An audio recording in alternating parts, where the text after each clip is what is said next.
What an amazing finish to Game 4 of the NBA Finals that we just witnessed. We're all going to remember Giannis's absolutely massive block against DeAndre Ayton for years to come. I mean, look at the ground he had to cover while spinning around, mind you, in order to make Devin Booker think that he can't recover to Ayton in time. And if you look closely enough, you can see that Booker is so confident this is the right read that he actually makes it a no-look pass. This is just an incredible recovery by Giannis. But what a lot of people are going to miss about this historic defensive possession is the context behind it. You see, this play the Suns are running, they had actually run it 5 times previously in this game only, and the first time we saw it was after we all learned that Robin and Brook Lopez are comic book fanatics.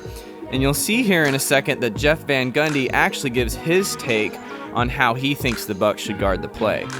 Well, let's check it out first. So the play begins with an entry to Ayton at the elbow, and the guard will cut through. On the weak side, we have a pin down set by Crowder, and Booker coming off of the pin down immediately into a handoff with Ayton.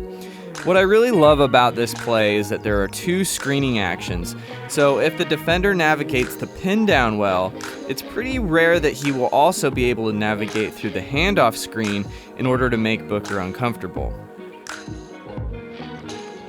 In this example, PJ Tucker goes under both screens and Booker drills the shot even though Tucker contests it pretty well. Now, you may ask why the Bucks would go under on these screens even though Booker's a good shooter. The answer to that is, the Suns just execute extremely well and would be able to punish the defender going over by having Booker drive and put Brook Lopez in a 2-on-1 situation with Booker and Ayton. Either way, it's tough to defend. The next time they run it, the Bucks defend it the same way schematically, but this time they have Holiday on Booker, and it's the same result even though Holiday's such a damn good defender. I mean, look at this contest.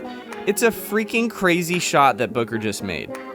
And that leads to Jeff Van Gundy to give his take on how they should defend it.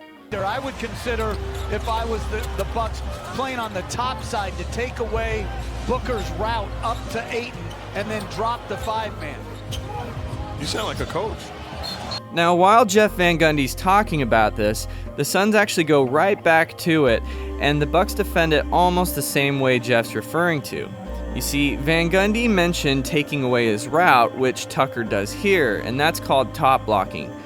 But Van Gundy also mentioned dropping the 5-man, which the Bucks don't do here, but he said that because when you're playing on the top side like this, the rim is vulnerable to a backdoor cut. And if you notice, Holiday's also playing on the top side. So what I would have liked to see the Suns do here is turn this play into a high post split and have Cam Johnson slip this pin down and have Ayton throw him a lob. The play ends up turning into a flare screen for Cam Johnson though, and he mishandles the pass. In the second half, the Suns eventually got back into this same play, and the Bucks went back to going under the screens with Holiday. You can see that Booker is reluctant to take the 3 even with Holiday going under, but he's still able to get into a nice mid-range look that goes in. The next time they run it, Holiday goes over the screens, but Booker does a great job of stopping on a dime and rising up to draw the foul, which is another great counter for the defense going over the screens. And this all leads us to the final play, and the Bucks defended it entirely different with PJ Tucker on Booker, and he goes over the screens, making sure not to foul this time, and Giannis plays in the space that Booker loves here in the mid-range. Now, since Giannis is up on the action, Ayton theoretically should be able to roll to the rim for a lob, but as Kevin Garnett once said,